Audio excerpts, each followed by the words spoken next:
حسبنا اللہ و نعم الوکیل نعم المولا و نعم النصیر ما شاء اللہ لا حول ولا قوة الا باللہ العلی العظیم اعوذ باللہ من الشیطان اللعین الرجیم بسم اللہ الرحمن الرحیم الحمدللہ رب العالمین الصلاة والسلام علی سیدنا و نبینا وطبیب قلوبنا وشفیع ذنوبنا ابی الزہراء محمد المصطفیٰ وعلی اہل بیتہ الطیبین الطاہرین المعصومین اللہ سیما امامنا المنتظر والحجة الثانیہ عشر روحی وارواح العالمین علی تراب مقدمہ الفدا اما بعد فقط قال اللہ تبارک و تعالی فی کلامہ المجید وفرقانہ الحمید بسم اللہ الرحمن الرحیم ورفعنا لک ذکرک اللہم صلی علی محمد و آل محمد۔ میرے پیارے نبی امام الانبیاء انبیاء کے سردار ائمہ کے سردار اہل بیت کے سردار نبی کا ذکر اللہ نے بلند کیا، کہا ہم تمہارے ذکر کو بلند کریں گے۔ نبی کی ہتک کرنے والے کار رسالت میں رکاوٹ ڈالنے والے یا شاید یہ سمجھتے تھے کہ نبی کا نام ختم ہو جائے گا، کوثر کہہ کے اولاد فاطمہ کے ذریعے سے نبی کی اولاد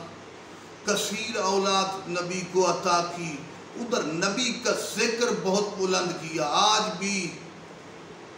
جتنی ہم لبیک یا رسول اللہ کا نعرہ لگانے والے ہیں، جتنی بھی لوگوں نے شرارتیں کی، حسد کیا، دوسرے کافروں نے کوشش کی کہ نبی کا نام نہ بڑھے، تو دنیا میں ایک اندازے کے مطابق کوئی سیکنڈ نہیں ہے جس میں آذان دنیا میں نہ ہو رہی ہو۔ دنیا میں اقوام متحدہ 195 ممالک کو تسلیم کرتی ہے، ان کا ویسے دنیا میں 233 سے زیادہ ممالک ہیں، جہاں پر 200 ممالک سے تو زیادہ ممالک ہیں تقریباً جہاں پہ اشہد ان محمد رسول اللہ کی آواز بلند ہے۔ اب اگر سرچ کی جائے تو لگ بھگ غالب اکثریت ممالک میں اس سے کچھ کم کہ محمد رسول اللہ علی ولی اللہ کی آذان بھی مشرق مغرب میں بلند ہے۔ گویا علم کا شہر نہیں فقط، اس کا دروازہ بھی بلند، نبی کا نام بلند۔ اور اسلام مسلمان تقریباً 2021 ہے، یا 2 ارب ہو چکے ہیں یا 2 ارب کے بالکل قریب ہیں نبی کا کلمہ پڑھنے والے، اور میرے آقا کا نام بلند سے بلند۔ آقا نے جیسے زندگی میں کئی ہزار معجزے دکھائے، اور اب ایک عظیم معجزہ قرآن ہے۔ کئی ایسے ممالک ہیں جہاں قرآن جو معجزہ مصطفیٰ ہے، نبی کے مقدس زبان پہ جاری ہو کر اس اعجاز کا اثر آج بھی باقی ہے۔ یہ اللہ کا کلام مقدس، کاش ہم فقط اس کو اپنے گھر کی الماریوں اور غلاف میں زینت نہ دیتے، بلکہ اس کو پڑھتے سمجھتے، جیسے کچھ دروس پہلے میں بیان کر چکا ہوں کہ قرآن کو سمجھ کر کچھ انگریزوں نے کہا تو قرآن تو ہم سے باتیں کر رہے ہیں، ان القرآن یہدی للتی، یہ ہدایت کرتا ہے، یہ ہمیں بشارت دے رہا ہے، ہم سے باتیں کر رہا ہے۔ قرآن کو پڑھ کے موزے تم نے چین کو بڑھایا، انگریزوں نے جدید اور کئی تحقیقات قرآن کے ذریعے سے کی، اور یہ مصطفیٰ کا معجزہ آج بھی میرے نبی کا کلمہ بلند ہے۔ جتنی بکواس کافروں کو ابلیس کروا رہا ہے، نبی کا ذکر بھی بلند ہو رہا ہے، نبی جس کلام کو لے کر آئے قرآن کا ذکر بھی بلند ہو رہا ہے۔